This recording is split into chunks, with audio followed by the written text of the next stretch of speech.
ওবায়দুল কাদের সাহেব বলেছেন যে সাংবাদিকরা বাংলাদেশ ব্যাংকে ঢুকবে কেন? বাংলাদেশ ব্যাংক কি নিষিদ্ধ পণ্য? বাংলাদেশ ব্যাংক কি কোনো একেবারে মানে রেস্ট্রিক্টেড ক্যান্টনমেন্ট?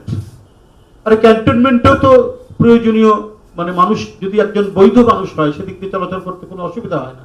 আবার দেখেছি যে বনানীর গেট থেকে কাফরুলের গেট এই রাস্তাতে তো কোনো চেকই করে না ক্যান্টনমেন্ট, যদিও মানে বিশ্বের সব দেশেই ক্যান্টনমেন্ট রেস্ট্রিক্টেড। আর বাংলাদেশ ব্যাংক তো জনগণের আমানত রক্ষাকারী একটি প্রতিষ্ঠান, এটা তো সবসময় অ্যাকাউন্টেবিলিটির মধ্যে থাকবে। এখানে তো সাংবাদিকরা যেতে পারে, সাংবাদিকরা তো আর দুবাইয়ে বাড়ি করেনি, সাংবাদিকরা তো কেউ মালয়েশিয়ায় বাড়ি করেনি, সাংবাদিকরা তো কেউ কানাডায় বাড়ি করেনি, তো তাদেরকে ভয় কেন? ওবায়দুল কাদের সাহেব, আপনি এসব কি কথা বলছেন? আপনাদের যে মাফিয়ারা এই দেশের মানুষের জনগণের পকেট কেটে যে টাকাগুলো নিয়ে আজকে অর্থবিত্তের মালিককে পৃথিবীর সব জায়গায় তারা বিত্ত বিলাসে মগ্ন রয়েছে, তাদের কথা যেন জনগণ জানতে না পারে, দেশবাসী অথবা আন্তর্জাতিক সম্প্রদায় জানতে না পারে, এই কারণেই সাংবাদিকদেরকে বাংলাদেশ ব্যাংকে ঢুকতে দেওয়া হচ্ছে না বা হবে না বলে বিধিনিষেধ জারি করা হচ্ছে।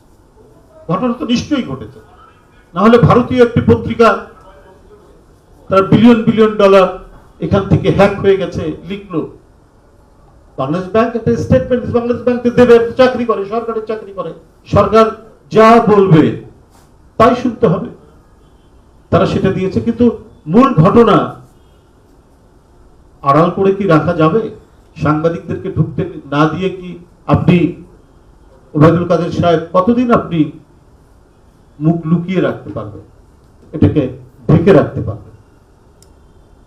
যে নাশকতার কথা একজন অর্থনীতিবিদ বলেছেন, সেই নাশকতা তো এখন দিনকে দিন স্পষ্ট হচ্ছে